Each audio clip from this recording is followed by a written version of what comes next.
মাথা ঘোরাচ্ছে বলতে মাথা ঘোরাচ্ছে বলে হই মা কেন তাই আন অতিরিক্ত ডিজিটাল ডিভাইস ব্যবহারের ক্ষতি সম্পর্কে যা 6টি স্কুলে 420 জন শিক্ষক ঘোষণা করে আইসিডিডিআর। এতে দেখা যায় প্রতি 3 জনে একজন হচ্ছে সমস্যায়, আর 80% শিশু প্রায়ই আক্রান্ত হয়। 80% আন্তর্জাতিক ডিভাইস ব্যবহারের স্বীকৃত সময় সর্বোচ্চ 2 ঘন্টা। ওই গবেষণায় দেখা গেছে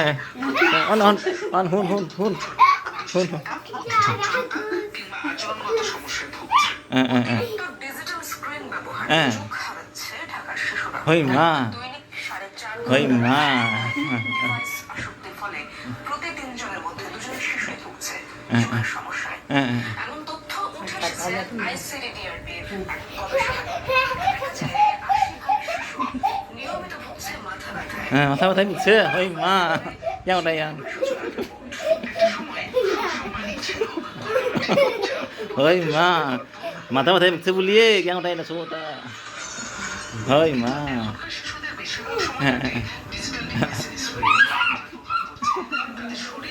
শিশুরা ডিজিটাল এই যে মোবাইল ইউজ করার পরে শিশুরা মাথা ব্যথায় ভুগতেছে, চোখে ব্যথা করতেছে।